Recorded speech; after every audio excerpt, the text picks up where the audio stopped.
Haleluya, puji Tuhan. Selamat sore buat semua teman-teman. Apa kabar? Kami senang sekali pada malam hari ini bisa hadir kembali di dalam program Alkitab Menjawab.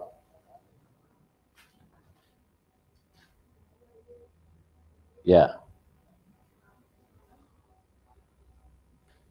kami berharap kita ada di dalam kebaikan Tuhan, ada di dalam perkenanan Tuhan, ada di dalam rencana Tuhan. Pada sore hari ini kita kembali akan memperkaya diri dengan firman Tuhan, karena firman Tuhan adalah merupakan jawaban atas setiap masalah yang terjadi di dalam hidup manusia. Dan kalau kita mendapatkan jawaban dari firman Tuhan, itu adalah hal yang sempurna, itu adalah merupakan hal yang benar. Kalau kita mendapatkan jawaban dari yang lain, maka kita akan diarahkan untuk menjadi serupa dengan dunia ini. Kita tidak diarahkan sesuai dengan apa yang menjadi kehendak Bapa di surga. Tapi kalau kita melihat segala sesuatu berdasarkan dari Alkitab, maka tentu kita akan menjadi orang yang berbahagia, karena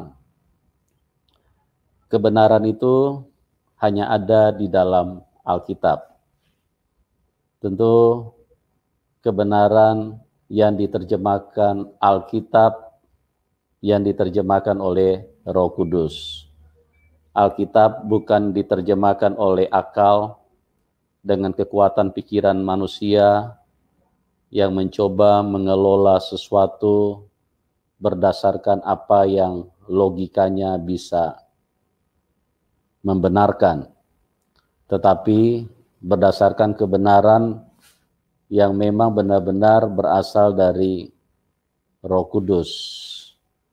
Karena Roh Kuduslah yang mempunyai firman. Roh Kuduslah yang bisa membuka rahasia daripada firman Tuhan. Tanpa Roh Kudus, kita memahami firman Tuhan itu akan menjadi tersesat.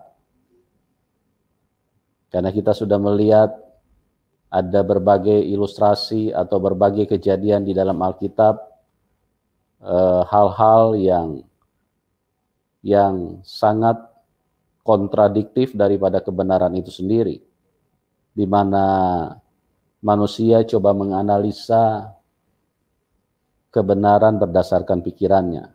Salah satu contohnya Nikodemus. Nikodemus itu adalah pengajar di Israel. Kita bisa temukan di dalam Yohanes 3 ayat yang ke-10.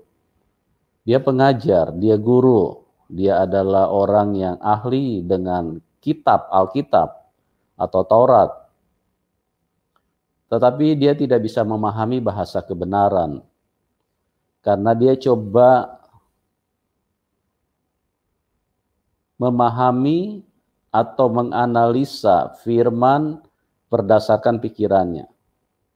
Dia coba menerjemahkan firman atau perkataan Tuhan Yesus berdasarkan kekuatan otaknya, sehingga ini bisa menjadi berbahaya. Coba kita lihat dulu satu ayat ini, Yohanes 3, kita mulai dari ayat yang ke-3 dan 4, kemudian kita lompat di ayat yang ke-10. Yohanes 3, ayat 3 dan 4. Ya, kita coba tolong dibacakan ini. Yohanes 3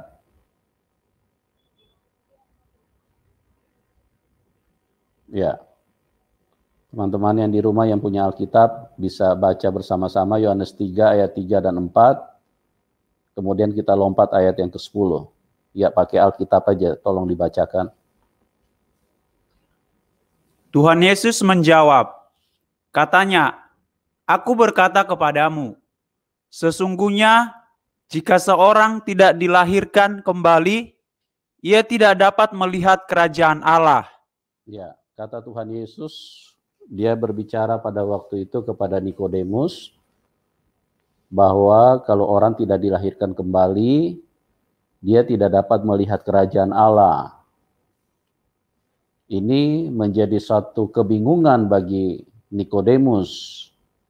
Nikodemus coba memahami firman berdasarkan otaknya.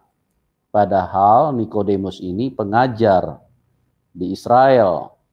Nah, ini yang saya berulang-ulang sampaikan untuk mari belajar firman bukan hanya berdasarkan otak analisa, bukan juga hanya berdasarkan teologi atau sekolah di bangku pendidikan, karena semuanya itu tidak mungkin bisa menembus pikiran Tuhan.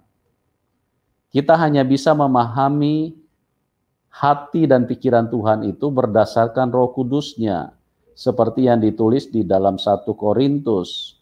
Apa yang terdapat di dalam Allah, ya rohnya itu sendiri.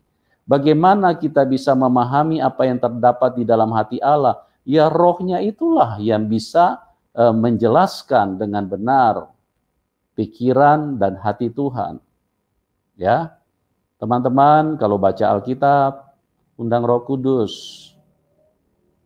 Ya, bergaul dengan Roh Kudus, berjalan bersama Roh Kudus, hidup oleh Roh, bersekutu dengan Roh Kudus, supaya pada saat kita belajar, Roh Kudus mengajarkan kepada kita. Kita lihat apa yang ditanggapi oleh Nikodemus di dalam ayat yang keempat. Kata Nikodemus kepadanya, Ya. bagaimanakah mungkin seorang dilahirkan kalau ia sudah tua? Dapatkah ia masuk kembali ke dalam rahim ibunya dan dilahirkan lagi? Nah, ini coba Nikodemus itu coba memahami firman berdasarkan pikirannya, berdasarkan kekuatan otaknya. Akhirnya dia berbenturan dengan tujuan Tuhan. Tuhan tujuannya ingin menyelamatkan dia, tapi keselamatan itu tidak bisa sampai kepada dia karena dia coba memahami firman dengan pikirannya, dengan akalnya, dengan otaknya. Makanya kebenaran itu jauh melampaui daripada logika dan akal manusia. Ya. Karena kebenaran itulah yang menciptakan manusia. Bagaimana mungkin manusia dengan logikanya bisa memahami Tuhan? Itu sebabnya kalau banyak orang yang selalu berkata kalau kebenaran itu harus sesuai dengan logika. Nah, ini pikiran yang tersesat, ya. Ini pikiran yang tersesat. Banyak orang yang coba menonjolkan bahwa kebenaran atau keyakinan itu harus sesuai logika. Kalau tidak sesuai logika, tidak mungkin kebenaran. Nah, inilah yang membuat manusia tersesat. Banyak manusia kan yang berkata, masa dia Tuhan tergantung di kayu salib? Kalau dia Tuhan kan tidak mungkin dia bisa tergantung di kayu salib mati konyol kayak begitu. Nah, ini kan akal. Ya, akal manusia. Kalau akal memang kita tidak bisa terima hal seperti itu. Karena logika kita kan terbatas. Kita akan berpikir seperti itu. Tapi kalau kebenaran yang bicara, maka kita akan memahami sesuatu yang memang benar. Bahwa untuk melakukan penebusan harus seperti itu. Gitu. Ya. Nah, ini bukan hanya untuk orang-orang yang belum menjadi pengikut Tuhan Yesus. Kepada orang-orang yang mengaku murid Tuhan, yang mengaku pendidik-pendidik, ya guru-guru sekolah, guru-guru Alkitab, ya berhati-hatilah, ya. Jangan kita coba menggali firman Tuhan berdasarkan analisa otak kita.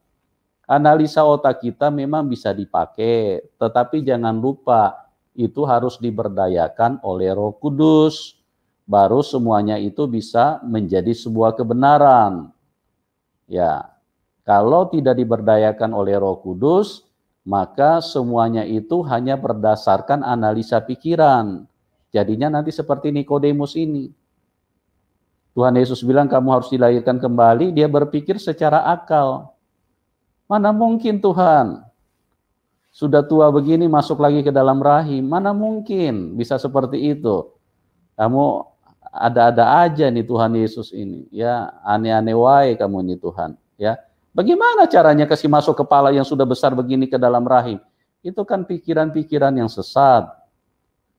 Dia tidak mengerti bahasa kebenaran. Nah, teman-teman, begitu juga kita kalau mau belajar kebenaran, sekali lagi harus minta bantuan Roh Kudus. Tanpa Roh Kudus, kebenaran itu akan tertinggal rapat di dalam Alkitab. Yang keluar itu hanya tulisan-tulisan. Yang kita pahami hanya tulisan-tulisan. Hanya huruf-hurufianya yang kita bisa pahami. Oke? Kita sekarang akan belajar kepada apa yang terjadi pada waktu Tuhan Yesus turun ke dalam dunia, di mana dinyatakan bahwa bangsa Israel tidak bisa menerima Tuhan. Ya, mereka menolak keberadaan Tuhan.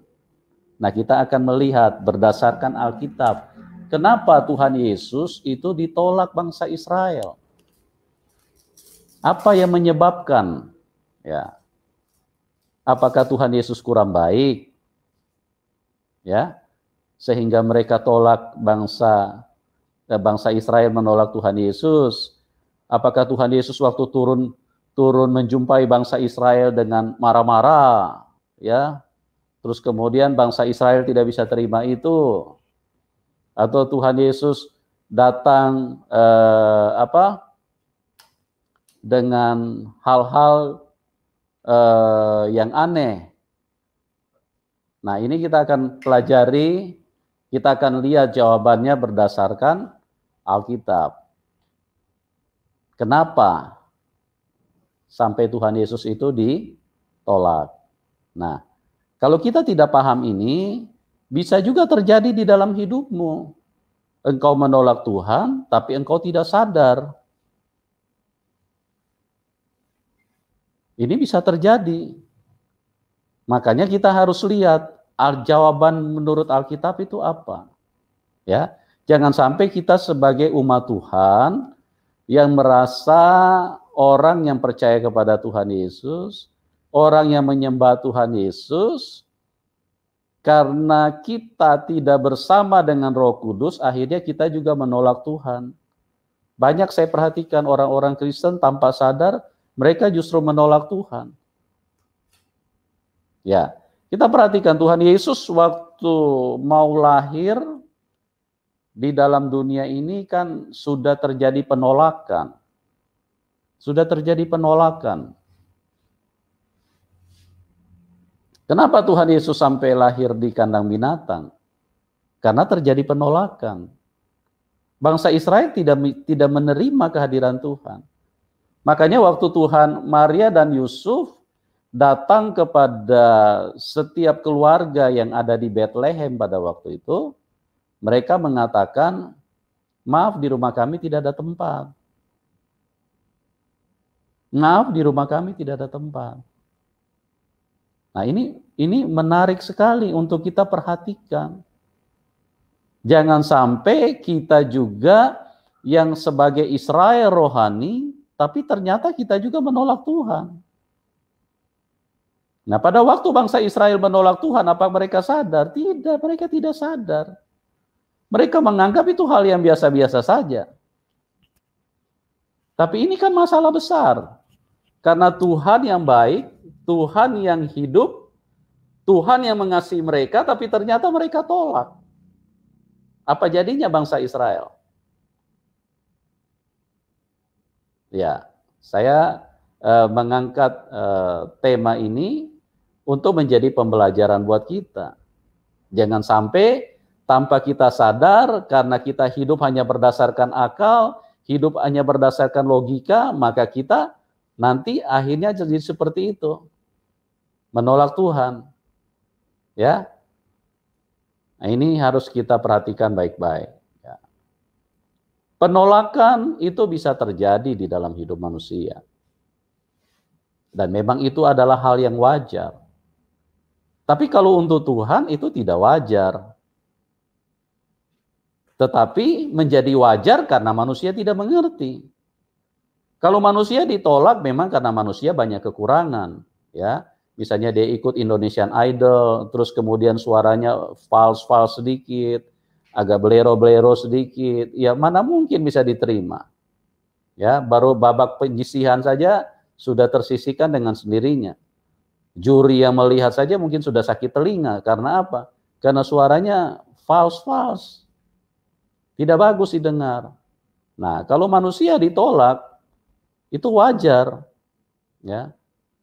Kalau manusia cari kerja, kalau pengetahuannya, basicnya tidak sesuai dengan lowongan pekerjaan, maka sangat wajar untuk ditolak. Karena perusahaan pasti mencari orang yang kompeten.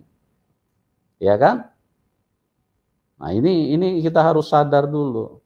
Tidak mungkin kita, kalau misalnya jurusan apa? Jurusan sastra. Terus kemudian ada penerimaan pilot, ya kita melakukan lamaran, bisa celaka semua orang kalau kita yang jadi pilotnya, ya kan? Wajar kalau kita ditolak, karena apa? Karena kemampuan kita tidak ada, ya. Kita ahlinya di kesenian, mau melamar jadi guru matematika, gimana kita bisa ajar matematika? Kalau ditolak itu wajar, ya. Begitu juga di dalam percintaan, orang biasa ditolak kok. Karena apa? Karena tidak sesuai dengan kriteria si doi. Nah, akhirnya ditolaklah. Kalau manusia ditolak itu hal yang wajar. Hal yang wajar manusia ditolak. Ya. Kalau Anda tidak tampil bisa memuaskan yang menginginkan atau yang memberikan peluang, maka Anda pasti akan ditolak dalam bentuk apapun. Nah, sekarang pertanyaannya, Tuhan Yesus kurang apa? Kurang apa? Ya kan? Kurang apa? Tapi dia ditolak. Dia ditolak. Nah, ini menarik untuk kita lihat ini. Kenapa seperti itu? Apa yang kurang? Apakah Tuhan Yesus kurang baik? Apa kasihnya kurang?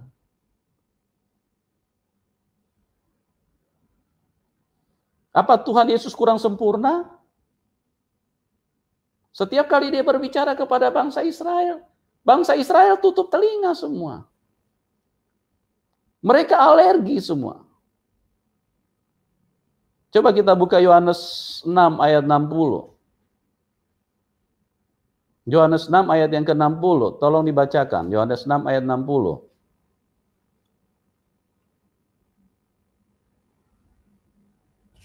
Ya. Sesudah mendengar semuanya itu, banyak dari murid-murid Tuhan Yesus yang berkata, "Perkataan ini keras. Siapakah yang sanggup mendengarkannya?" Ya. Perkataan ini keras. Siapa yang sanggup mendengarkannya? Nah, apakah Anda mau membenarkan bangsa Israel? Apakah Anda mau membenarkan murid-murid yang mengatakan perkataan Tuhan keras? Atau Anda mau melihat bahwa Tuhan Yesus yang bermasalah di situ? Atau Anda juga bisa melihat bahwa Tuhan Yesus yang benar. Bangsa Israel yang salah mengerti.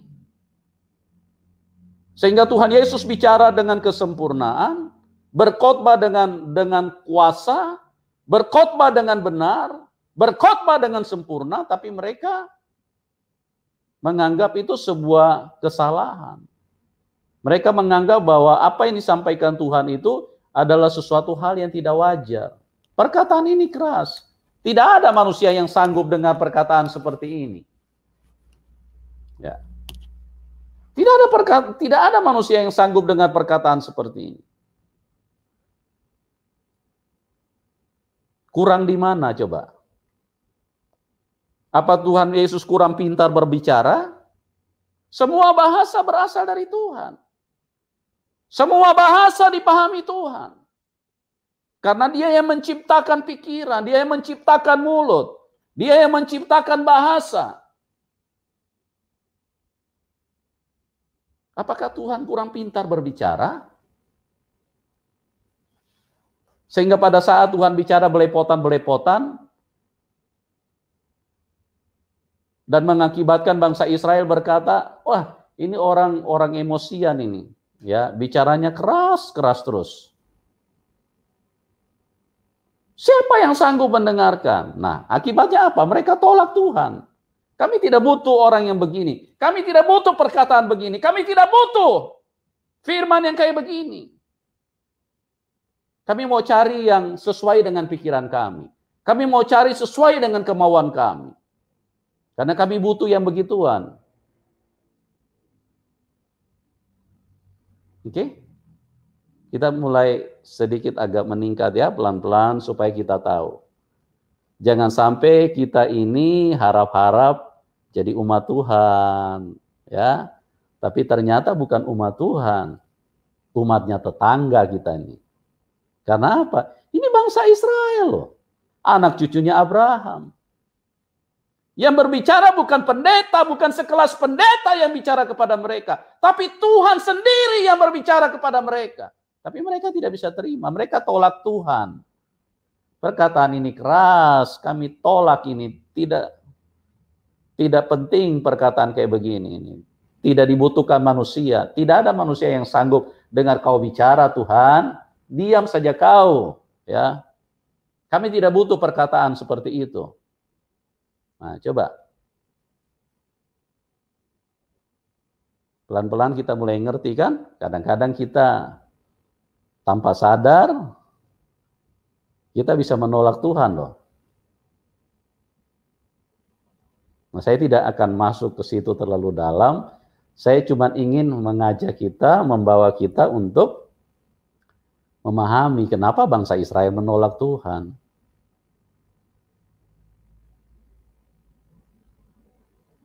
Ya, yang lebih menarik lagi di ayat 66. Coba ke ayat 66. Mulai dari waktu itu, banyak murid-muridnya mengundurkan diri dan tidak lagi mengikut Dia. Tuhan Yesus ditolak kan? Iya, ditolak. Banyak orang Tuhan hadir di dalam rencananya kepada dia, tapi dia menolak. Dia merasa tidak sesuai dengan pikiranku. Tidak sesuai dengan logika.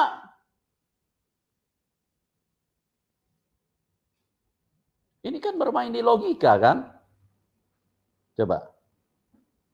Mulai dari waktu itu, murid-murid meninggalkan Tuhan Yesus. Ini bukan pendeta yang ditinggalkan, Om. Oma, opa, bukan pendeta ini yang ditinggal. Tuhan yang ditinggalkan manusia. Wajar enggak? Nah, kalau tidak wajar, kita perlu tahu kenapa mereka sampai menolak. Ya, jangan sampai kita juga masuk kelompok seperti itu loh. Jangan sampai, karena kita tidak mengerti firman, banyak orang yang terjebak dengan hal-hal seperti itu. Pada waktu firman datang, kebenaran datang, kasih Tuhan datang, menyelamatkan mereka, tapi mereka tolak. Mereka butuh yang sesuai dengan logika, dengan akal. Ya, kalau pendeta bicara, ini dia pendeta kegemaranku. Jam berapa dia khotbah? Aku tunggu terus dia. Ya, kalau pendeta agak tajam bicaranya, agak keras.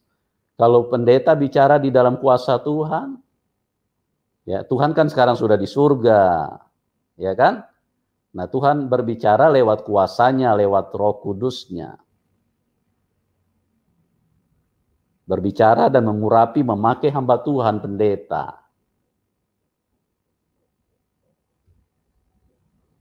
Nah, kalau Anda tidak bisa mengerti firman-firman yang benar, kebenaran-kebenaran yang sesungguhnya yang bisa memerdekakan hidupmu, Anda juga akan berkata, tidak cocok dengan logikaku ini pendeta ini.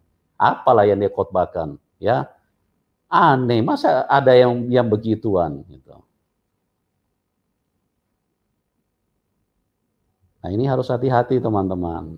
Ya, makanya saya bilang penting sekali kita bersama dengan Roh Kudus, ya. Supaya kita jangan sampai terjebak kayak bangsa Israel, kita juga menolak Tuhan. Nah, kita lihat peristiwa kelahiran Tuhan. Tuhan Yesus lahir di mana? Di Bethlehem.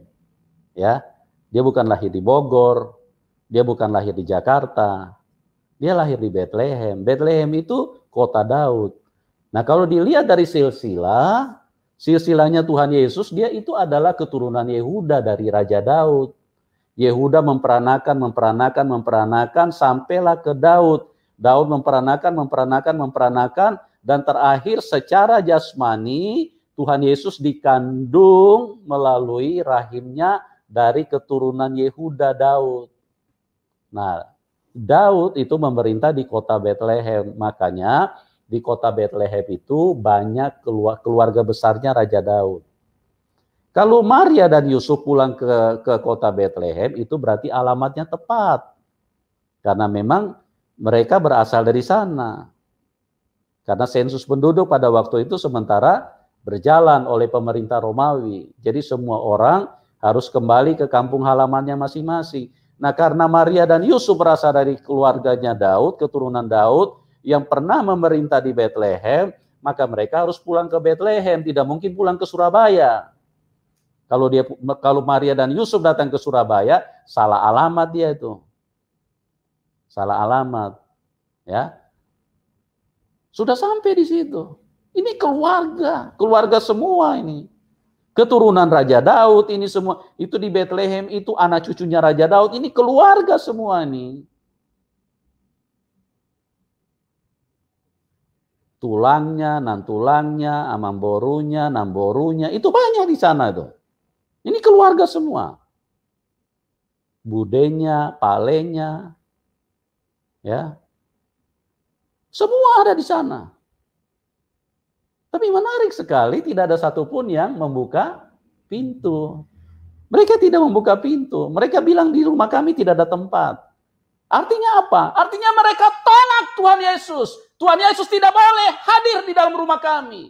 Tuhan Yesus tidak boleh masuk di dalam rumah kami. Kami tidak butuh Tuhan. Kami tidak ingin Tuhan. Tapi mereka tidak sadar. Mereka nggak sadar semua. Mereka anggap itu peristiwa biasa-biasa. Ya. Kan aneh. Kalau manusia terjadi seperti itu. Mau jadi apa ini dunia ini?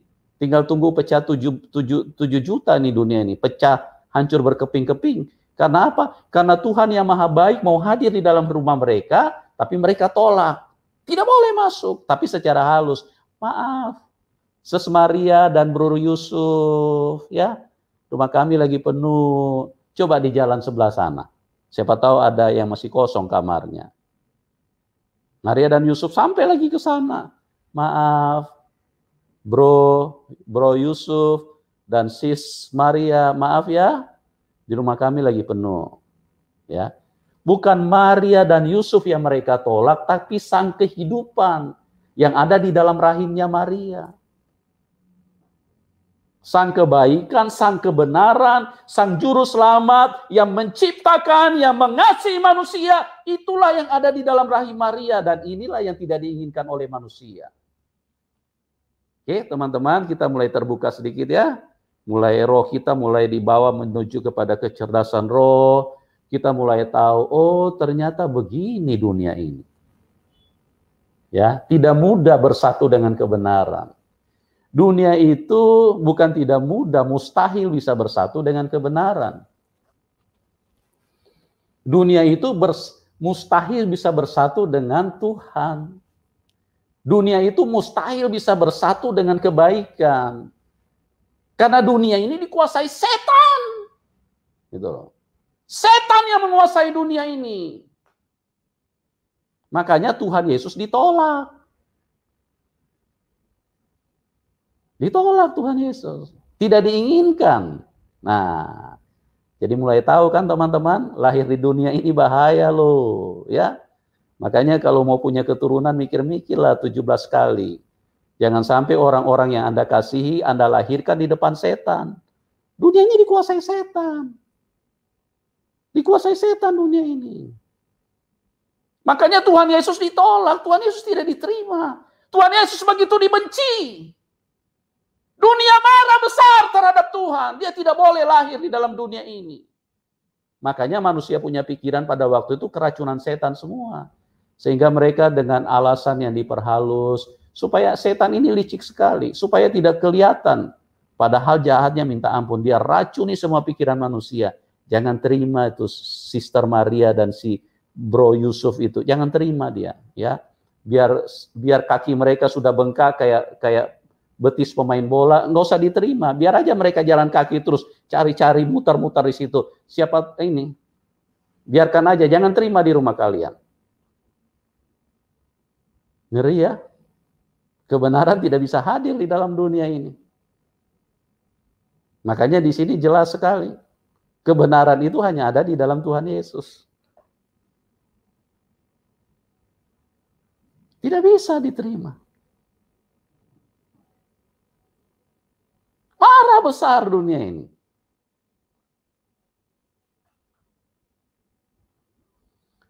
Oke, kita lihat dulu satu ayat di dalam firman Tuhan. Tuhan Yesus berkata di dalam Yohanes 15 ayat 25.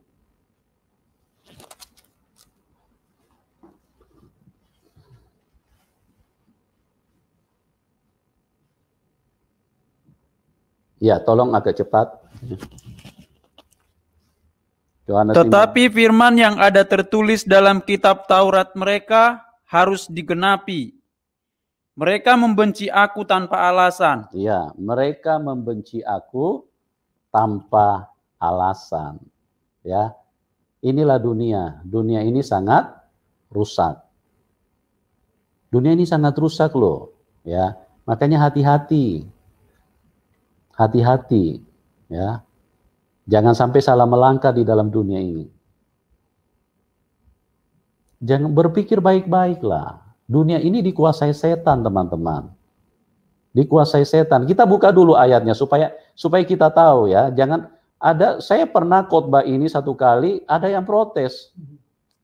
Yang protes ini mungkin tergolong aktivis gereja juga. Mereka marah-marah. Siapa bilang dunia ini dikuasai setan? Ini karena apa? Karena mereka mempelajari firman, menerjemahkan firman berdasarkan akal. Kita buka Yohanes 12 ayat 31. Ya, kita buktikan secara jantan. Benar enggak dunia ini dikuasai setan? Makanya anak kecil itu dari masih umur 2 tahun, 3 tahun, dia sudah pintar itu. Sudah pintar berbohong dia. Kenapa? Siapa yang ajarin dia? Memang papa mamanya ajarin begitu dia sudah mulai pintar bicara. Nanti kau harus pintar berbohong ya, supaya kalau ketemu orang, bohong terus kau sama orang ya. Pintar kau berbohong ya. Ya, begini caranya berbohong. Kalau misalnya ada, bilang saja tidak ada. Ya, tidak ada orang tua yang ajar seperti itu. Tapi anak-anak sudah pintar dengan sendirinya. Itu menunjukkan bahwa dunia ini dikuasai setan. Setiap manusia yang lahir di dalam dunia ini akan dikendalikan sama setan. Jadi jelas ya teman-teman. Tidak mudah loh lahir di dalam dunia ini. Nah, kalau kita tidak dikuasai Roh Kudus, kita nggak mengerti ini. Kita pikir, wah biasa-biasa. Lahir di dunia ini adalah sukacita besar.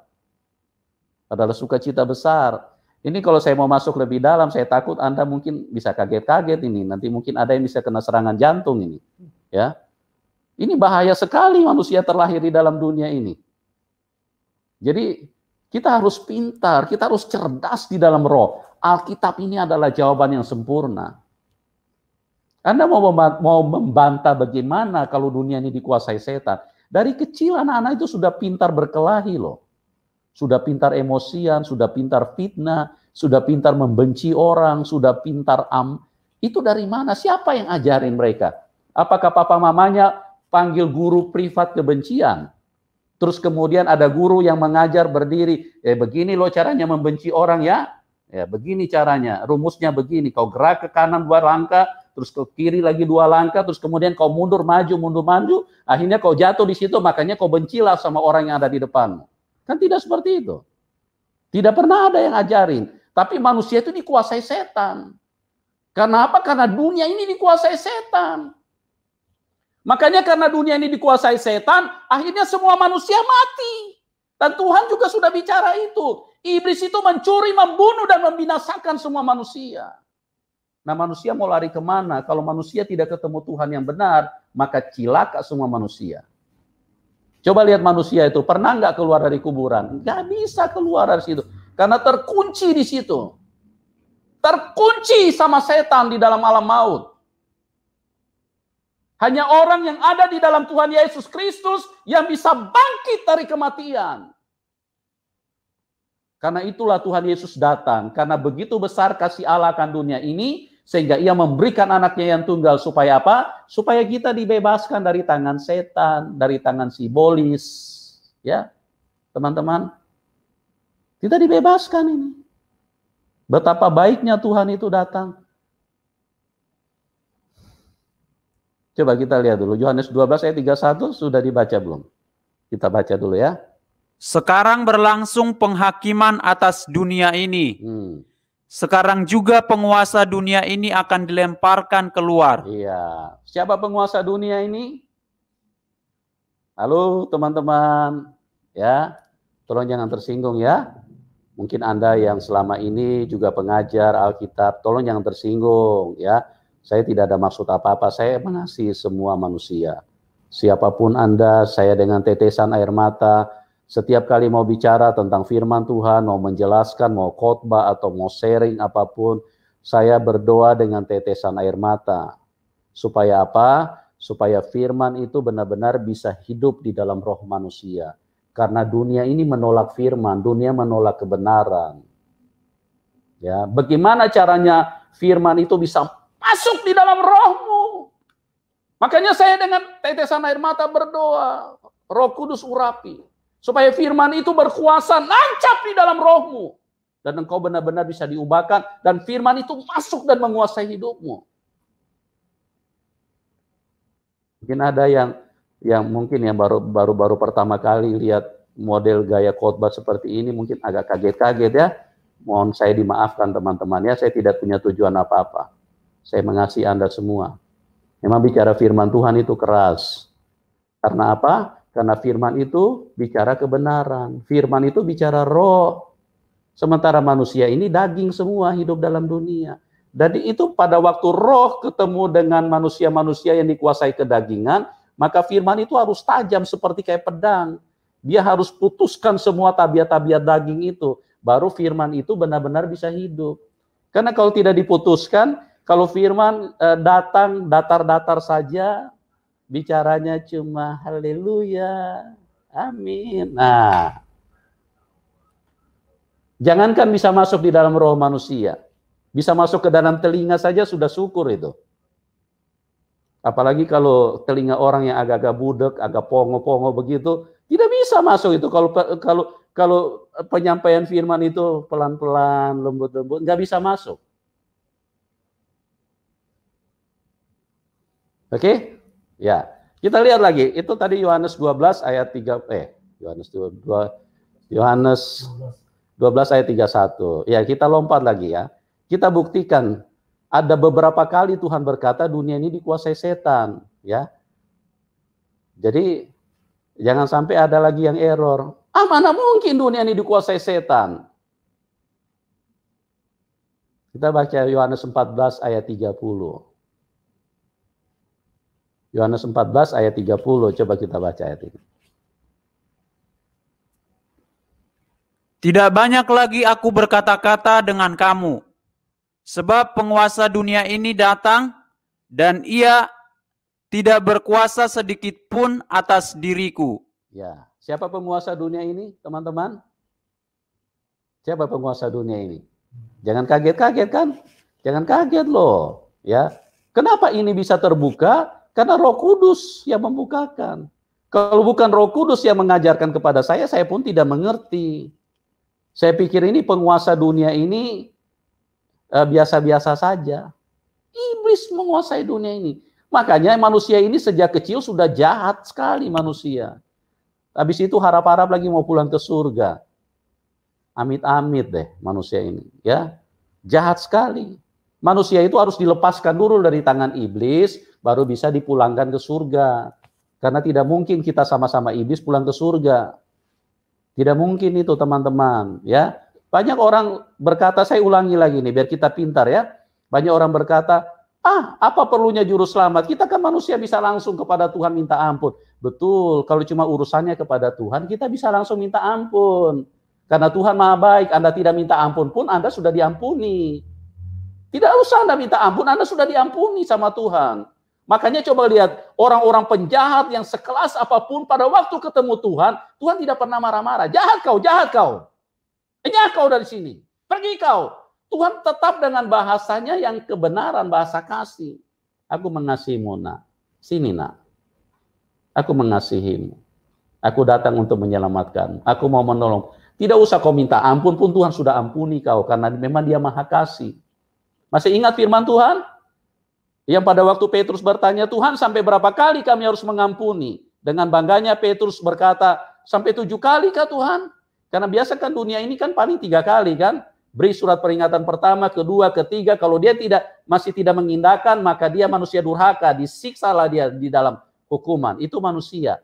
Makanya Petrus dengan bangganya, sepertinya kalau sudah 7 kali, sudah pengampunan yang sangat sempurna, yang sangat luar biasa. Sudah kelas surgawi. Tuhan bilang, tidak Petrus, Pet, salah kau. Sampai 70 kali 7 kau harus mengampuni. Kenapa sampai 70 kali 7? Manusia punya usia itu 70 tahun. Ya, sampai 7 kali pun dia hidup di dalam dunia ini, kalau orang buat salah, tetap aja kau harus ampuni.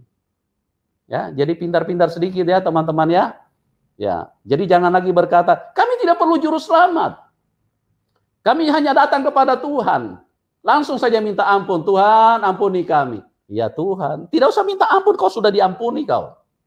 Tapi ingat, kau ini manusia, kau ini ada di dalam tangan setan. Butuh kuasa Tuhan, butuh tangan Tuhan yang melepaskan kau dari situ.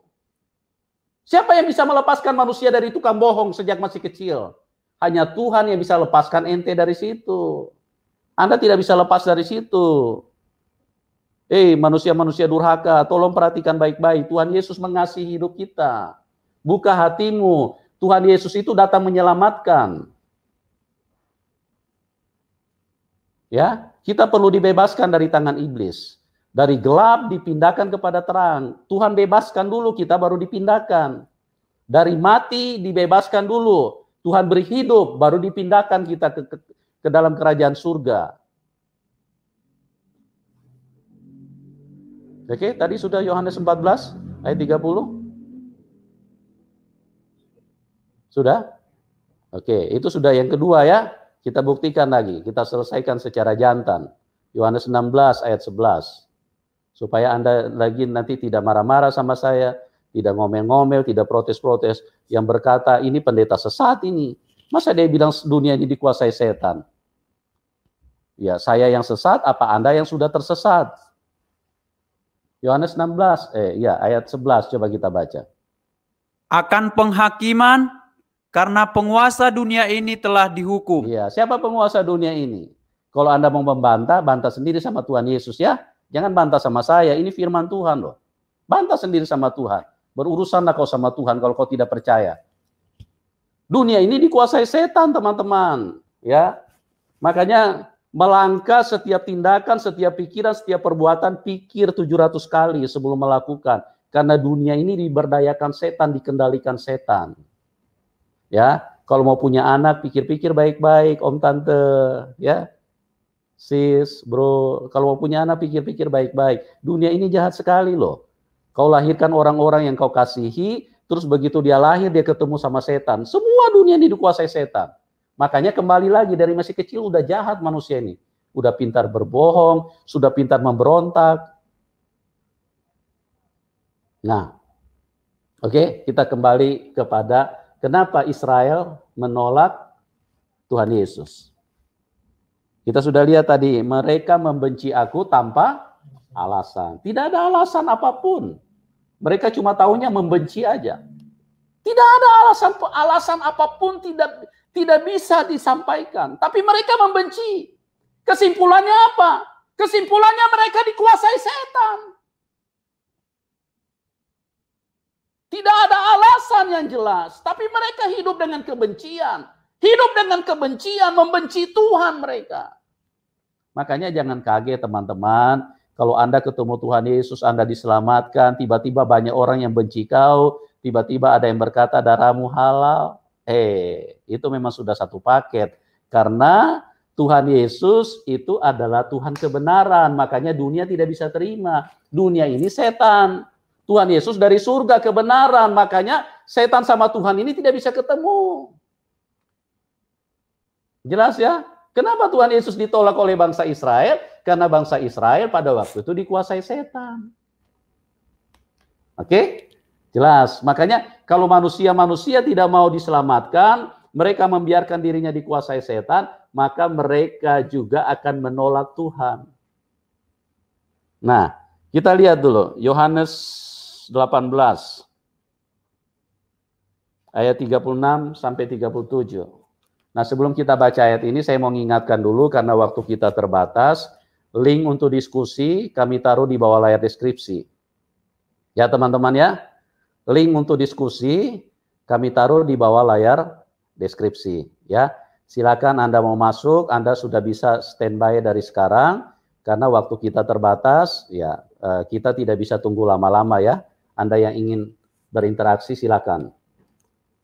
Silakan masuk di dalam itu layar deskripsi. Oke, saya lanjut lagi sedikit baru nanti kita akan berdiskusi. Yohanes 18 ayat 36 sampai 38. Coba kita bacakan. Jawab Tuhan Yesus, Ya.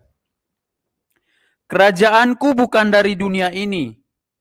Jika kerajaanku dari dunia ini, pasti hamba-hambaku telah melawan, supaya aku jangan diserahkan kepada orang Yahudi. Akan tetapi, kerajaanku bukan dari sini. Ya, kita lihat baik-baik ya.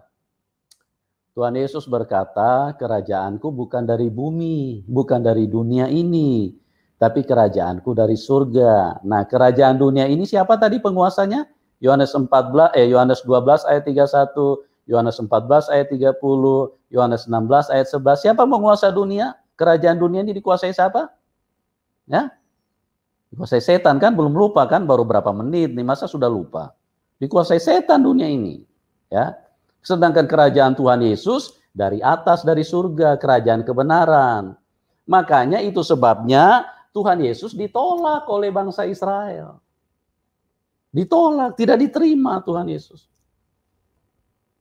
Kami tidak butuh raja seperti ini. Kami tidak suka raja seperti ini. Kami tidak suka guru yang model seperti ini. Kami tidak butuh Mesias yang model seperti ini. Kami butuh Mesias yang sesuai logika kami. Kami butuh Mesias yang sesuai dengan pikiran kami. Kami butuh Mesias sesuai dengan apa yang kami mau. Kami tidak butuh Mesias yang model seperti Tuhan Yesus. Kami tidak butuh. Di sini jelas ya teman-teman. Ada perbedaan antara dunia dengan setan, bukan hanya perbedaan, pertentangan. Ya. Ini dua hal yang sangat bertolak belakang. Tuhan kebenaran, dunia kegelapan. Dunia kejahatan. Tuhan terang, dunia gelap. Tuhan hidup, dunia kematian. Makanya coba lihat, kalau Anda tidak percaya, rajin-rajin jalan ke kuburan, ya. Lihat, manusia akan berakhir di situ semua. Tuhan hidup. Makanya Tuhan bangkit dari kuburan. Dan Tuhan naik ke surga. Tuhan hidup. Hidup kekal selama-lamanya. Manusia yang masuk di dalam kuburan, yang di luar Tuhan Yesus, yang tidak percaya kepada Tuhan Yesus, dia tenggelam di situ. Nggak bisa keluar dia dari situ. Karena setan kunci dia di situ. Mau lari kemana manusia? Hanya Tuhan Yesuslah yang bisa menyelamatkan manusia.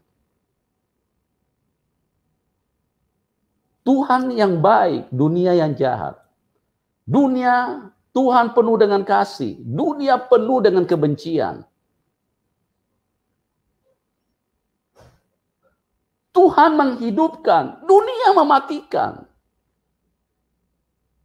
Makanya tanpa sadar manusia dikuasai dengan roh-roh dunia.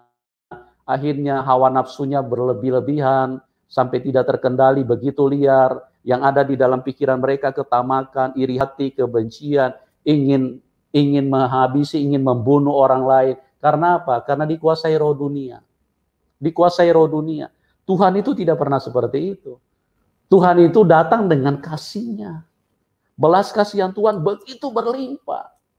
Sampai manusia begitu jahat saja mereka berteriak-teriak, salibkan dia, salibkan dia. Kami tidak suka sama Tuhan. Salibkan dia, bunuh dia.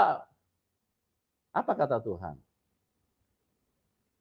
Ampunilah mereka.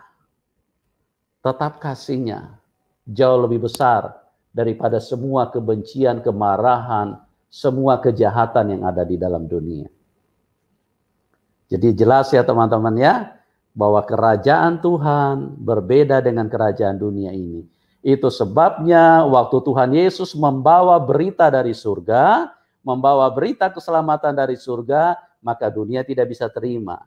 Kalau Tuhan Yesus bicara tentang dunia, maka banyak manusia akan mendengarkan. Coba lihat kalau acara-acara dunia, manusia rame-rame kan? Nah, manusia-manusia yang kedagingan itu, manusia-manusia yang belum diterangi Tuhan. Tapi kalau manusia-manusia ini sudah diterangi Tuhan, dikuasai Roh Kudus, mereka tidak tertarik dengan acara-acara kayak begitu. Itu acara dunia yang tidak akan mendapatkan apa-apa, cuman menghasilkan sesuatu yang bisa membahayakan manusia itu sendiri. Oke, kita lihat dulu ayat 30 selanjutnya tadi, Yohanes 18. Ayat 37. Ya. Maka kata Pilatus kepadanya, jadi engkau adalah raja? Iya, jadi engkau adalah raja, kata Pilatus. Jawab Tuhan Yesus. Ya, jawab Tuhan Yesus. Engkau mengatakan bahwa aku adalah raja. Iya, engkau sudah mengatakan bahwa aku adalah raja. Untuk itulah aku lahir. Untuk itulah aku lahir. Dan untuk itulah aku datang ke dalam dunia ini. Untuk itulah aku datang ke dalam dunia ini. Supaya aku memberi kesaksian tentang kebenaran. Iya. Supaya aku memberi kesaksian tentang kebenaran. Nah, dunia ini kesalahan. Tuhan itu datang dengan kebenaran, makanya tidak bisa ketemu. Ya, jelas ya teman-teman ya. Dunia ini kesalahan, dunia kematian, Tuhan kehidupan, Tuhan kebenaran. Bagaimana bisa ketemu? Ya jelas saja waktu Tuhan Yesus lahir dia ditolak, terus ditolak. Sampai hari terakhir pun dia ditolak. Makanya Tuhan Yesus bilang, kalau kamu mau mengikut aku, kamu harus pikul salib. Artinya kamu harus siap-siap menderita. Kalau aku saja ditolak, maka kamu pun juga akan ditolak. Kamu pun juga akan dibenci. Nah, menjadi persoalannya kita mau pilih yang mana? Ini kan menarik. Menjadi persoalannya kita mau pilih mana? Ikut Tuhan? Memang kita akan pikul salib, kita akan dibenci. Bahkan Alkitab sudah menjelaskan, ada nanti saatnya orang membunuh kamu, mereka akan menganggap bahwa mereka berbakti kepada Allahnya, beribadah kepada Allahnya. Dan itu sudah sering terjadi. Ya. Jadi jelas ya kenapa Tuhan Yesus ditolak? Ya. Nah, kalau Anda benar-benar di dalam Tuhan Yesus, tiba-tiba ada yang tidak suka sama dirimu, jangan kaget. Jangan kaget. Memang roh, bukan kamu yang ditolak, tapi roh kebenaran itu yang mereka tidak sukai. Roh kehidupan, roh kudus, roh kebaikan, itu yang menguasai hidup manusia, yang menguasai hidupmu, itulah yang ditolak oleh manusia yang lain. Mereka tidak suka yang begitu-begituan. Saya pada waktu mulai terjun masuk di dalam pelayanan, banyak keluarga mulai meninggalkan saya. Bahkan tiba-tiba mereka mulai membenci dan tidak suka kepada saya. Segala macam fitnahan mereka mulai keluarkan. Ya, bahkan ada yang ingin menghabisi kehidupan saya. Dengan berbagai macam ancaman mereka lakukan. Apakah saya harus mundur? Tidak, itu pilihan kok. Ya. Kita menderita di dalam dunia itu memang firman sudah bicara. Alkitab sudah kasih tahu kok. Kalau kamu tidak mau pikul salib, jangan ikut aku. Cuman yang kita lihat jangan di dunianya ini pikul salib. Sebab firman Allah tidak berhenti di situ. Firman Allah berkata, penderitaan di dunia yang sekarang ini tidak sebanding dengan kemuliaan yang akan diberikan kepada kita. Oke, jelas? Kemuliaan kekal. Memerintah bersama dengan Tuhan Yesus. Kita memerintah bersama orang nomor 1 saja sudah senang sekali kita. Apalagi memerintah bersama dengan Tuhan. Jelas ya teman-teman ya? Ya, mungkin ini dulu yang bisa saya sampaikan. Jadi jelas bahwa Tuhan Yesus itu sudah pasti ditolak, ya. Jadi bangsa Israel saja menolak, apalagi yang lain-lain. Itu sudah pasti, sudah mutlak itu. Tidak usah kaget-kaget. Jadi banyak orang berkata, kenapa ikut Tuhan Yesus susah sekali? Ya, karena memang dunia ini dikuasai setan. Tidak usah kaget-kagetan teman-teman. Ya, berbicara seperti ini juga memang konsekuensinya besar. Konsekuensinya besar. Karena iblis ditelanjangi. Iblis ditelanjangi habis-habisan. Nah, Anda tahu sendiri kan, iblis itu jahatnya ampun-ampun deh. Kalau kita telanjangi dia, berarti kita berurusan sama dia. Tapi yang saya tahu, saya tidak sendiri. Tuhan Yesus yang memanggil atas hidupku, dia bertanggung jawab atas kehidupanku. Maka sekali Tuhan Yesus berkata maju, saya akan maju, saya tidak akan mundur-mundur. Ya, saya akan maju terus. Karena Tuhan Yesus adalah Tuhan, pemelihara, penyelamat, pelindung, pembela, segala-galanya buat hidupku. Saya lebih bagus kehilangan segala-galanya daripada saya kehilangan Tuhan Yesus. Ya, nyawa saya sendiri pun saya tidak takut, saya tidak penting bagi saya. Mau hilang nyawa pun tidak penting bagi saya. Yang penting jangan sampai hilang Tuhan. Oke teman-teman, jadi jangan kaget kalau Anda ditolak ya. Jadi tidak usah bertanya-tanya kenapa Tuhan Yesus dibenci oleh bangsa Israel. Sampai sekarang pun mereka ini. Karena Tuhan Yesus datang dari atas. Dunia ini dikuasai setan. Oke, kita akan masuk di dalam ruang diskusi. Silakan, linknya kami sudah taruh di bawah layar deskripsi. Oke, kita langsung ke siapa ini? Ferry. Ya, selamat malam. Pak Ferry.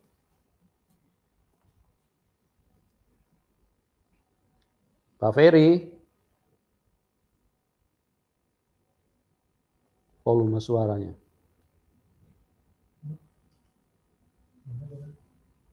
Halo. Pak Ferry. Ya, cukup. Pak Ferry, bisa dengar? Halo. Pak Ferry. Handsetnya coba dilepas Pak Ferry. Pak Ferry. Ya, kalau nggak bisa nanti masuk lagi ya. Tidak terdengar suaranya. Oke, kita ke Sumatera, Pak Hasan. Ya, shalom Pak. Shalom Pak Hasan. Menyampaikan pertanyaan teman-teman kita Pak. Ya, gimana Pak? Dalam kawanan domba Tuhan ada kambing. Kambing dan domba juga saling apa ya? Kambing selalu menolak domba Pak ya. Kenapa, bisa Pak? Kenapa kurang jelas? Dalam kawanan pengembalaan di kandang Tuhan juga ada kambing dan domba. Lalu betul. Pendapat domba selalu ditolak oleh kambing, Pak. Betul. Jadi, pendapat teman-teman kita, Pak. Bisa Bapak kasih lebih luas penjabarannya? Oke, memang di dalam hidup ini Tuhan sudah berfirman dengan jelas. Tuhan berkata, di dalam satu rumah akan ada pertentangan, 2 melawan 3, 3 melawan 2. Ya, jadi satu rumah pun satu keluarga yang berasal dari rahim yang sama, benih yang sama, tapi bisa berbeda pilihan. Ya, karena tidak semua orang memilih Tuhan Yesus, tidak semua orang diselamatkan. Jadi orang yang hidup dari daging itu pasti akan bertentangan. Ya, itu akan terjadi perdebatan, bahkan mungkin bisa sampai bunuh-bunuhan karena perbedaan pilihan. Karena orang yang bersama Tuhan Yesus berarti dia memilih yang berasal dari surga. Nah, orang yang tidak mau memilih bersama Tuhan Yesus, dia berada dengan roh dunia, Pak. Jadi roh dunia itu menguasai mereka sehingga ini tidak bisa ketemu, akan terus terjadi saling nyerang. Nah, puncak-puncaknya itu adalah tujuan setan. Karena memang setan itu mencuri, membunuh, dan membinasakan. Nah, itu kita juga bisa temukan bukan nanti sekarang ini, dari zamannya Abraham sudah seperti itu. Dari zaman manusia pertama pun sudah ada, itu dari Kain dan Habel. Pada waktu kebenaran tampil, itu yang namanya kejahatan yang diwakili oleh Kain tetap tidak bisa terima, walaupun mereka kakak adik. Jadi ini bisa saling menyerang, dan tujuan setan itu selalu satu. Dia begitu benci dengan kebenaran, dia begitu benci dengan manusia, dia begitu benci dengan kebaikan Tuhan, maka dia akan memperalat semua manusia yang dikuasai oleh roh dunia ini, roh kegelapan, untuk targetnya untuk menghabisi semua manusia yang dikuasai oleh roh kebenaran, yang hidup bersama dengan Tuhan Yesus. Mungkin kira-kira seperti itu, Pak Hasan. Oke, ya siklus Pak ya, siklus terus terjadi. Iya, itu sangat ini. Jadi kita yang penting kita sadar betul bahwa Tuhan Yesus itu berasal dari surga. Dia bukan berasal dari dunia.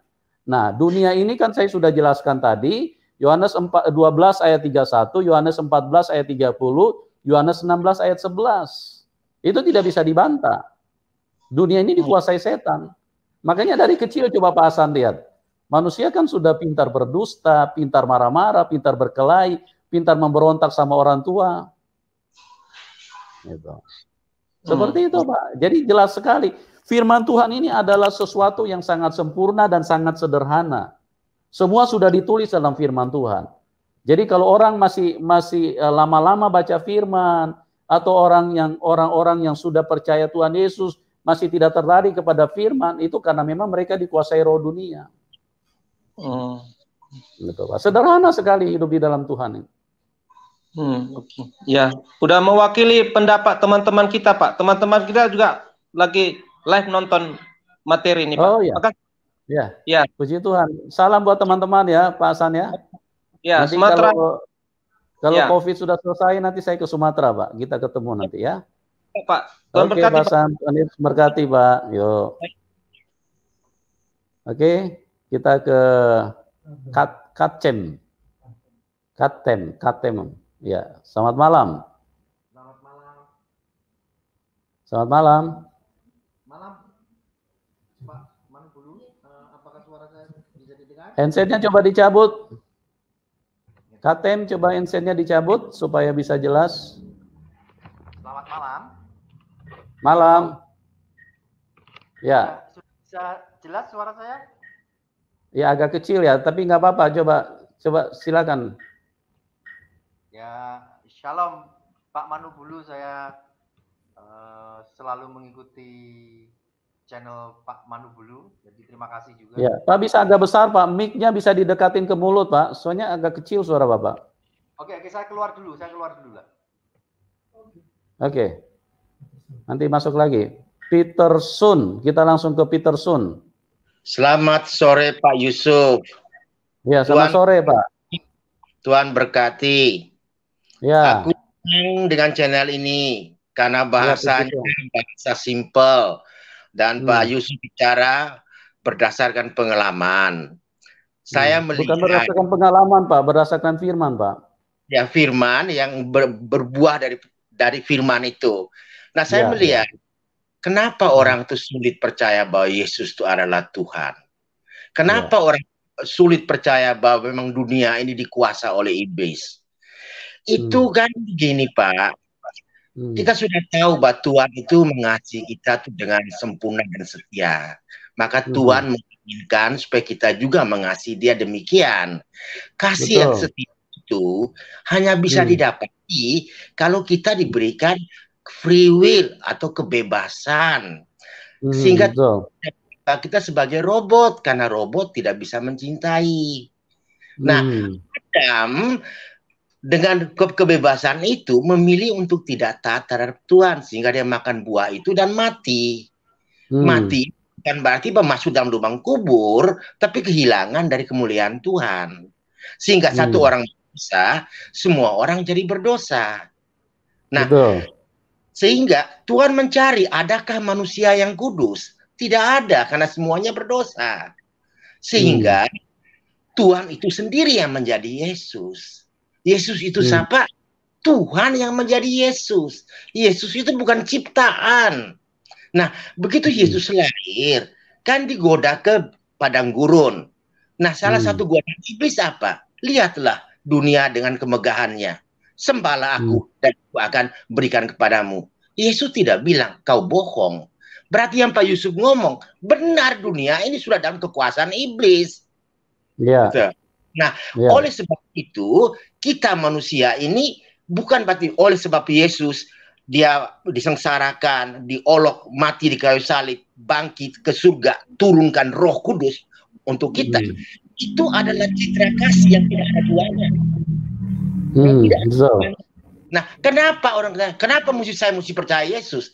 Karena di kita tuh ada free will, kebebasan. Kamu pilih seperti apa sekarang? Pilih. Kamu percaya nggak Yesus sebagai Tuhan? Kalau percaya, pasti tidak binasa dan masuk surga. Kalau tidak percaya, binasa. Itu kok susah amat. Seringkali Pak Yusuf, orang bilang begini, oh, saya akan percaya kalau saya sudah tahu. Percaya dan tahu beda, Pak. Diawali percaya. Kalau percaya itu sudah jadi kenyataan, saya tahu, saya tidak percaya lagi. Maka cukup mereka mengatakan satu langkah aja, Yesus akan 1000 langkah mendekati mereka. Dan Yesus akan buktikan bahwa sungguh-sungguh sayalah Tuhan dan juru selamat atas semua persoalan hidupmu. Pikul salibmu dan jaminan di neraka. Mereka akan tenang, hanya percaya doang. Itu loh. Daud. Kenapa Daud berani nantang Goliat? Karena dia bukan percaya lagi, Pak. Dia tahu di padang waktu dia mengembalai domba, itu Tuhan Yesus sudah menolong dia menyelamatkan domba-dombanya dari binatang buas. Karena saya tahu, saya berani, saya percaya bahwa saya akan menang dengan Goliat. Orang yang tahu dari pertolongan Tuhan sebelum-sebelumnya itu membuat imannya solid, Pak. So, orang kalau tidak punya ajaib dari Tuhan, imannya loyo. Betul. Saya dengan yakin, dengan pasti, karena saya berulang kali mengalami dengan itu. Saya percaya. Setelah saya percaya, saya tahu. Saya tidak percaya lagi. Saya percaya berikut. Setelah saya tahu, saya tidak percaya. Saya percaya berikut. Itu terus yang dilakukan. Jadi teman-teman yang belum mengenal Yesus, jangan dipikir bahwa Yesus itu manusia. Kalau itu terjadi, Tuhan itu memohon. Tuhan tahu bahwa saya sendiri yang harus turun jadi manusia kok. Jadi percayalah, ini waktu sudah sangat sedikit. Sebentar lagi dari pemilihan umum Amerika yang sedang berlangsung ini akan terjadi reset. Rapture itu sudah dekat sekali. Kami mengasihi teman semua, jangan mau sok pintar. Seandainya kalau saya mau menanam bibit papaya, yang saya tanam itu bibitnya saya siram, terus dia bertumbuh, berbatang, berdaun, dan pada setiap musim dia memberikan saya buah. Tapi jangan kita pegang itu. Bagian saya hanya apa? Nanam dan menyiram. Pertumbuhan itu urusan Tuhan. Jangan sok jadi Tuhan gitu. Kok percaya Tuhan itu? Tuhan itu sangat mengasihi. Tuhan akan bikin satu buku yang kompleks. Bagaimana caranya kita mengasihi? Enggak. Percaya doang. Udah. Betul. Jadi channel Pak Yusuf ini adalah channel yang luar biasa. Bicaranya dengan bahasa-bahasa gampang saja. Enggak pakai teori-teori kompleks kiri kanan. Enggak ada. Itulah kita jalankan. Nah, manusia ini Pak Yusuf, kalau saya beli mobil, saya hanya tahu bahwa saya masukin kunci, saya start, bunyi mobil itu hidup. Saya tidak usah berpikir bagaimana engine-nya bekerja. Nah, kalau mobilnya kita percaya begitu, kenapa Tuhan aja yang maha besar kita nggak bisa percaya sih? Betul. Itu di belakangnya itu iblis yang mendorong kita sok tahu gitu loh. Itulah. Benar, Pak. Kalau saya menanam, bagaimana? Oh, itu papaya dia berbuah, dia berbatang karena begini-gini. Saya tidak perlu tahu, Pak. Yang saya perlu tahu, saya tanam bibit, saya kira dia bertumbuh. Ngapain saya sekolah bagaimana batangnya jadi begini, buahnya nanti kuning, kemerah-merahan apa tidak? Enggak. Yang saya perlu tahu adalah saya nanam, saya siram, dan saya nikmati hidup. Ayo teman-teman yang belum mengenal, enggak usah pakai logika Anda. Logika Anda tuh bapau. Tuhan itu maha ajaib. Satu langkah aja Tuhan Yesus akan melangkah ke Anda, dan Anda akan tahu. Amen. Lihat teman muslim kita yang masuk, lihat imannya militan kan, karena dia bukan lagi percaya, dia tahu. bahwa Yesus telah menolong atas semua pikul salib dia dan persoalan hidup dia. Kalau Anda tahu, iman Anda tidak goyang. Amin. Oke, itu aja Pak Yusuf. Ya. Terima kasih Baik, banyak. Pak Pak diberkati. Peter. Semoga banyak teman-teman mulai ini, itu gampang kok. Langkah pertama aja, percaya. Dan berkati Pak. Amin. Baik, Amin. terima kasih Pak Peterson. Ya, terima Oke. kasih Pak. Oke, kita pindah ke penelpon selanjutnya. Amin Wijaya. Ya, Amin Wijaya. Silakan Pak Amin. Shalom, Halo. shalom Pastor. Shalom. Shalom Pak. Shalom. Silakan Pak. Shalom. Sorry nggak pakai kamera sambil dicas ini, Pastor. Ya, nggak apa-apa. Silakan Pak Amin. Iya, ingin menanggapin boleh ya Pastor itu mengenai kenapa Yesus ditolak oleh bangsa Israel ya. Ya. Kalau saya ini yang sering banyak maksudnya diserang sama saudara beda iman dalam tentang kekristenan. Saya selalu menanggapin begini, Pastor. 12 murid itu Yahudi loh. 70 murid lagi di situ ada Yahudi. Di Kisah Para Rasul, ketika Samaria telah menerima Yesus, maka Petrus diusir ke sana. Di situ juga ada Yahudi. Berkembang. Jadi ya nggak semua orang Yahudi itu menolak Yesus. Betul kan Pastor? Kalau saya salah, tolong dikoreksi. Ya, artinya mereka menerima Tuhan Yesus setelah kebangkitan Tuhan ya. Jadi artinya ini harus jelas karena memang kerajaan Tuhan itu bukan berasal dari dunia. Sedangkan pada waktu Tuhan Yesus menuju ke salib, itu yang 11 murid Tuhan semua juga lari meninggalkan Tuhan. Itu artinya di dalam pengertian bahwa mereka menolak kebenaran pada saat itu, karena bicara tentang salib itu bicara tentang kebenaran. Tetap mereka juga menolak pada saat di situ. Nah, kapan mereka bisa menerima kebenaran? Pada saat Tuhan hadir di dalam rohnya, dalam bentuk pada saat Tuhan hadir dalam Roh Kudusnya. Nah, karena apa? Karena Roh Kudus itu tidak hanya berdiri sebagai pribadi yang berada di luar manusia, tapi Roh Kudus itu berdiri dan menyatu di dalam hati manusia. Dan itulah kuasa itulah yang mengubahkan mereka, sehingga mereka mulai percaya, dimulai dari 11 rasul, 12 rasul, dan kemudian murid-murid yang lain gitu. 70 murid, 70 murid, ya. 70 murid yang lain, ya. Dan kemudian terjadilah karena Roh Kudus telah istilahnya mendapatkan tempat di dalam dunia ini. Kenapa mendapatkan tempat di dalam dunia ini? Karena perdamaian sudah terjadi. Dunia ini sudah ditebus oleh darah Tuhan Yesus. Setiap orang yang percaya kepada darah Tuhan Yesus, dia masuk di dalam penebusan.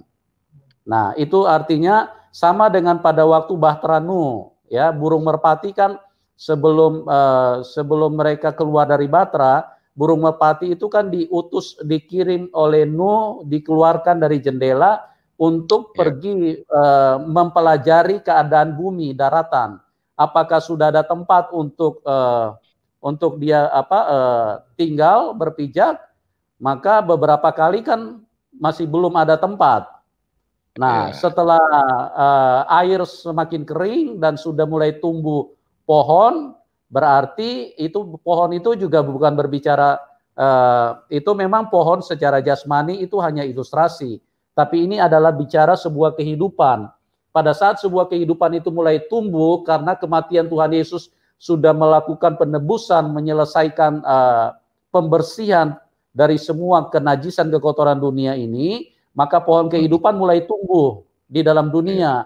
Itu sebabnya karena sudah ada tempat pijakan daripada Roh Kudus, karena Tuhan Yesus sudah menyelesaikan penebusan, maka Roh Kudus itu sudah layak, dia sudah artinya sudah mendapatkan tempat di bumi, yaitu pribadi Tuhan Yesus itu yang paling pertama. Betul. Jadi seperti itu, Pak. Ya. Ya, terus yang terakhir ada dua maksudnya dalam dua iman yang berbeda tapi membahas tentang satu, yaitu sebagai hakim yang akan datang. Pastor boleh minta tolong dibukakan Wahyu 22:12 sampai 17? Wahyu 22 ayat 12 sampai 17. Oke. Wahyu 22 coba kita lihat ya. Bapak ada pegang Alkitab, Pak Amin? Ada di HP, ini HP-nya saya kagak bisa. Oke, kita bacakan ya. Tolong dibacakan. Wahyu 22 ayat 12. Sesungguhnya aku datang segera, dan aku membawa upahku untuk membalaskan kepada setiap orang menurut perbuatannya. Ya, sampai 17. Sampai 17. Aku adalah Alfa dan Omega, yang pertama dan yang terkemudian, yang awal dan yang akhir. Berbahagialah mereka yang membasuh jubahnya. Mereka akan memperoleh hak atas pohon-pohon kehidupan dan masuk melalui pintu-pintu gerbang ke dalam kota itu. Tetapi anjing-anjing dan tukang-tukang sihir, orang-orang sundal, orang-orang pembunuh, penyembah-penyembah berhala, dan setiap orang yang mencintai dusta dan yang melakukannya tinggal di luar.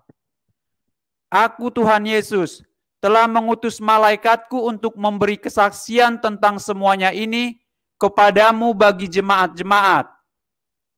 Aku adalah Tunas, yaitu keturunan Daud, bintang timur yang gilang gemilang. Roh dan pengantin perempuan itu berkata, marilah, dan barang siapa yang mendengarnya, hendaklah ia berkata, marilah.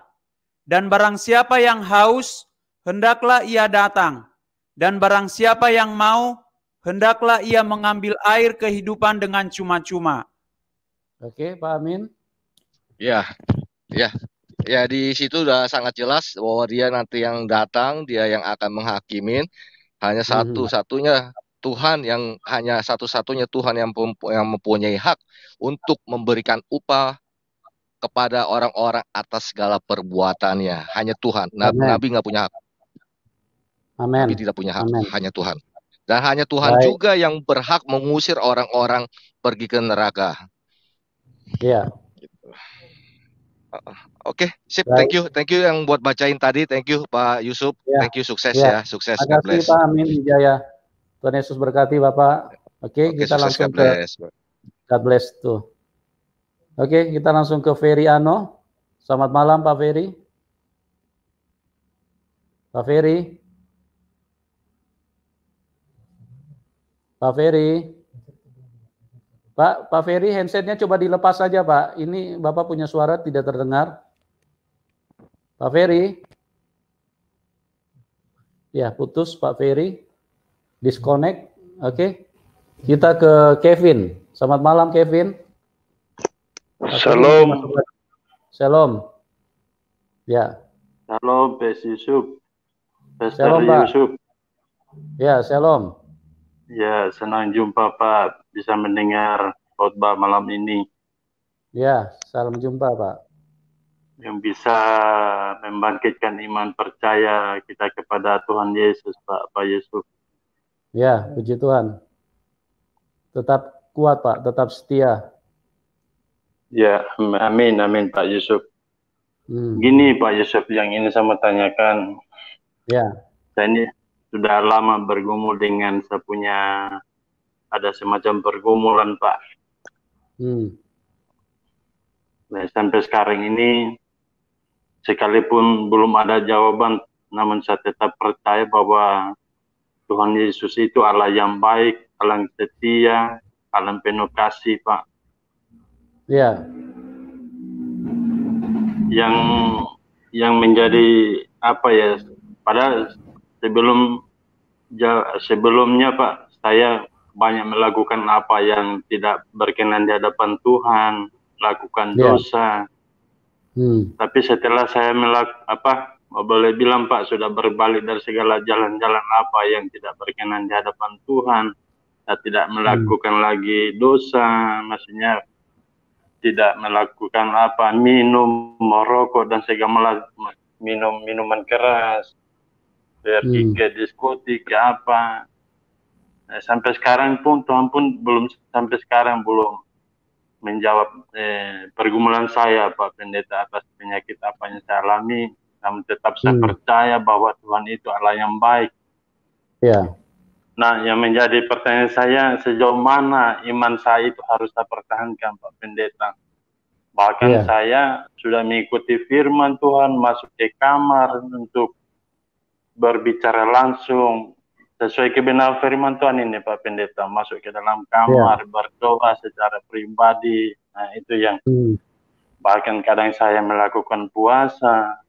Nah, itu yang jadi yang menjadi pertanyaan, sejauh mana sampai saya bisa mempertahankan iman percaya saya kepada Tuhan Yesus untuk mendapatkan jawaban apa menjadi pergumulan saya, Pak Pendeta.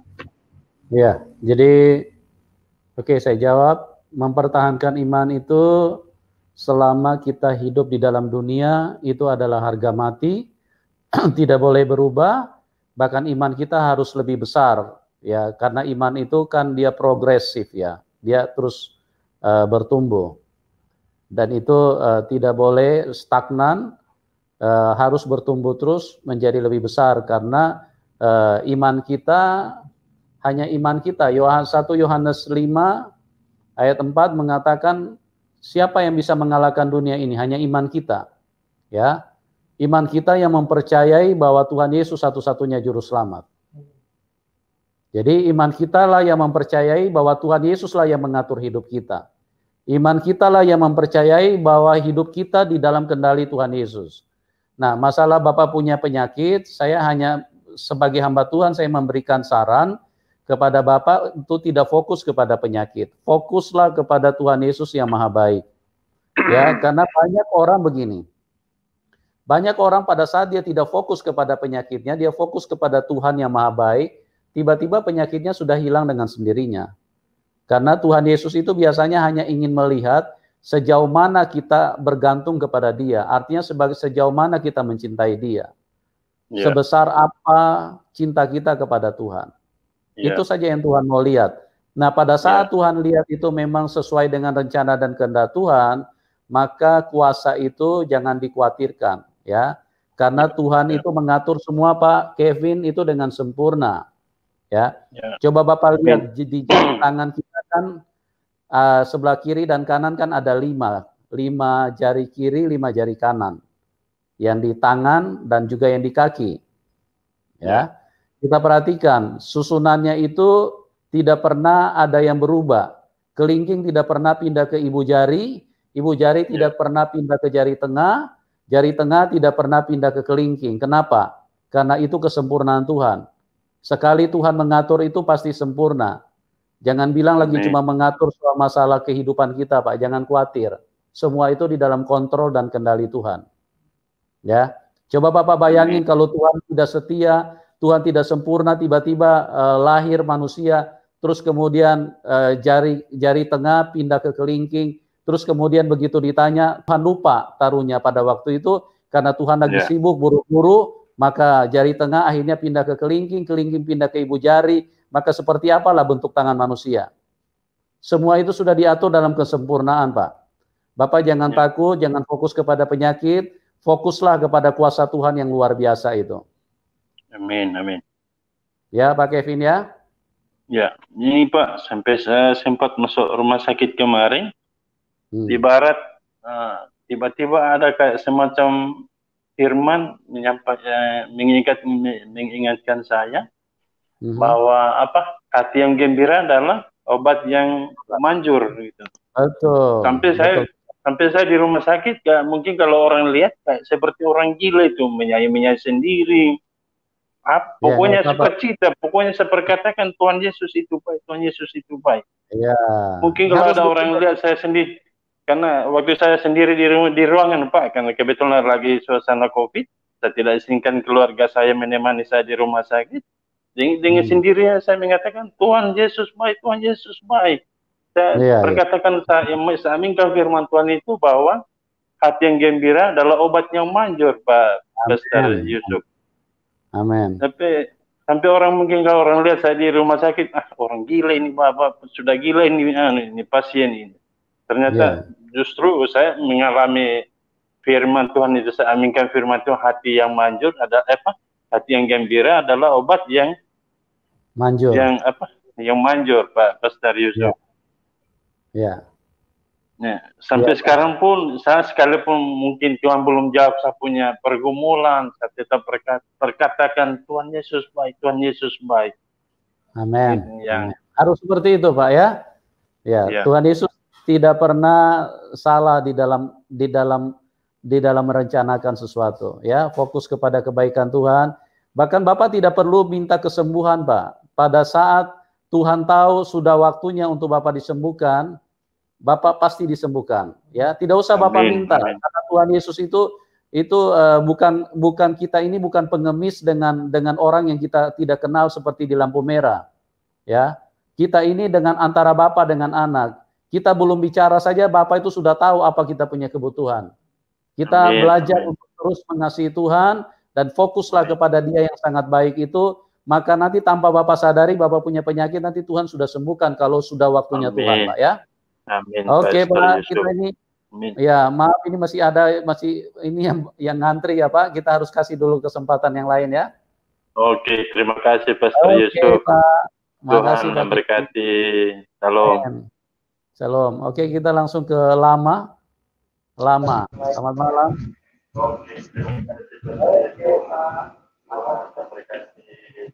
Ya, YouTube-nya dimatiin dulu, Pak Lama.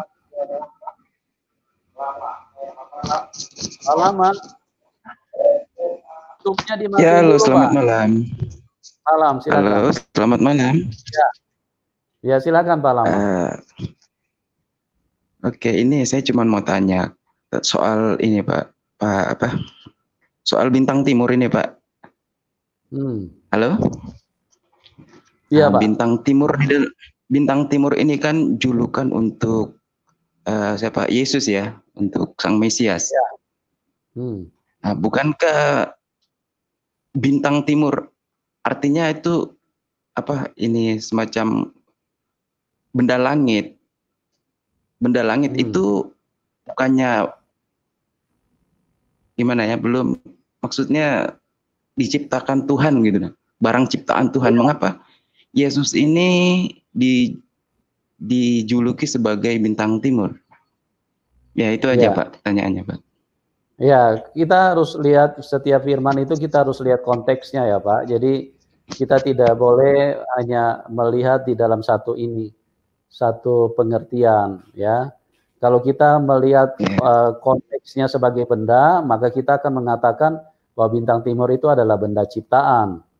Tapi tujuan perkataan bintang itu kita harus lihat. Karena kalau bintang itu ada di bahu, nah itu berarti dia konteksnya kan bicara general. Tapi kalau bintang itu ada di langit, itu bicara tentang benda-benda penerang yang ada di langit. Kalau Bintang Timur yang dimaksudkan dengan yang disampaikan Alkitab, itu konteksnya lain lagi, Pak. Jadi kita harus lihat ini. Jadi kita tidak bisa mempersempit sesuatu itu hanya melihat bintang. Nah, bintang itu berarti benda ciptaan. Nah, kalau misalnya kita bilang bintang film, nah itu kan konteksnya berarti bukan yang ada di bahu, itu kan berarti dia artis. Ya, jadi macam-macam konteks yang kita harus lihat, Pak, di dalam ini, di dalam memahami firman Tuhan. Ya. Kita tidak boleh dibakukan. Berarti berarti bintang itu artinya yang terkemuka, memang benar gitu, Pak, ya? Ya, gitu. Yang terkenal, jadi, yang terkemuka. Ya. Bintang itu adalah sesuatu yang paling tertinggi di dalam kehidupan manusia. Itu kita harus paham. Ini satu lagi, boleh nggak? Ya, satu lagi pertanyaan, boleh nggak nih, Pak? Oke. Dipersingkat ya, Pak, karena ini masih ada yang antri. Oke, Pak, silakan. Ini tentang ke masa lampau juga, tentang di kitab Kejadian, di mana malaikat yang jatuh, maksudnya itu kan juga disebut bintang timur, tapi bukan itu pertanyaannya. Pertanyaannya. Yang menjadi pertanyaan saya, ini sebenarnya pertanyaan dari Muslim sih, yang selalu mengganggu pikiran saya. Oke, silakan, Pak. Apakah pertanyaannya itu begini, Pak? Apakah Allah Yahweh itu tidak mengetahui bahwa ketika Dia akan menciptakan iblis ini yang awalnya malaikat, apakah Dia tidak tahu bahwa nanti dia akan memberontak menjadi sumber dosa, sumber kesalahan?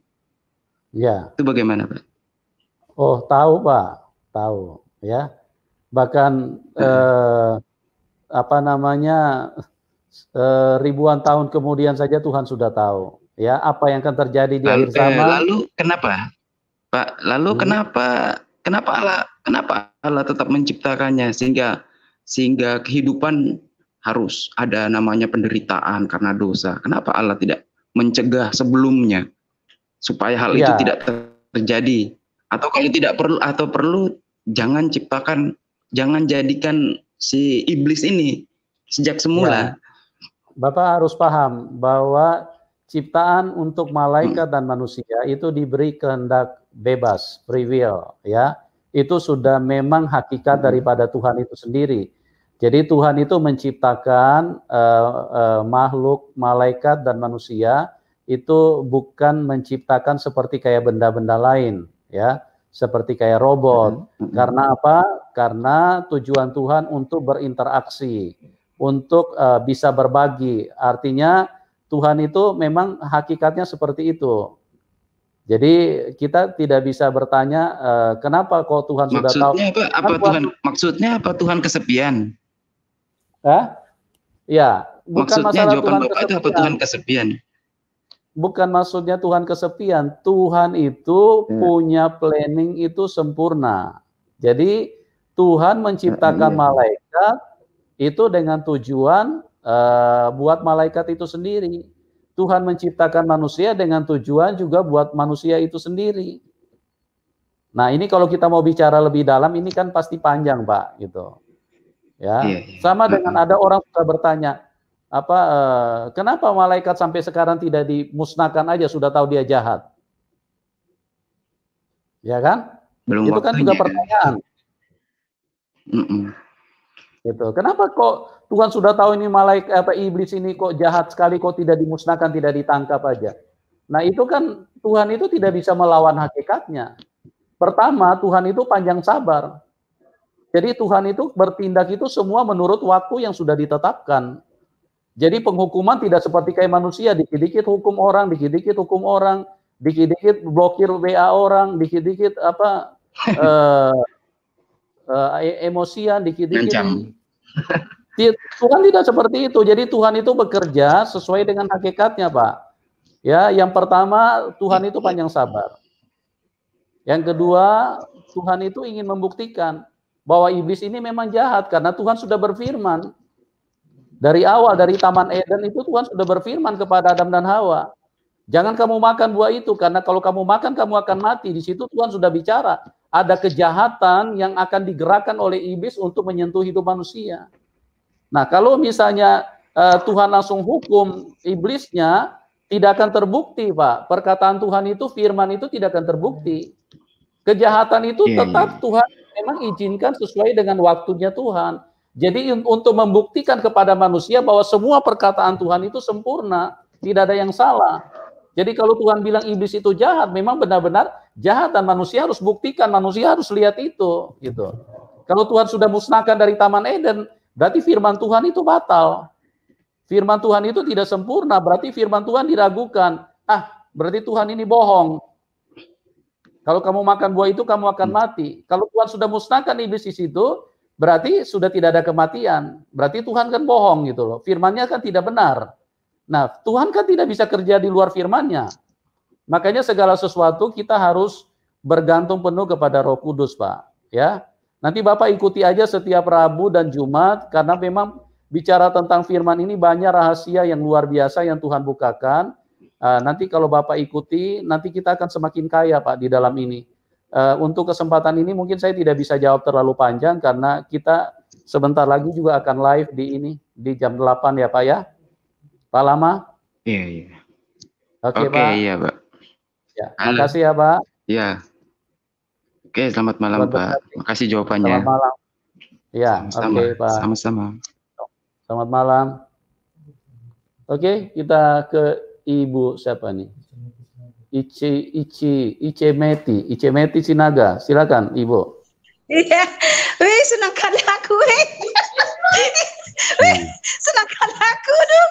Terima kasih Pak, boleh masuk dari dulu-dulu. Ya, haleluya Ibu. Aduh, terima kasih, terharu sekali. Puji Tuhan, Pak.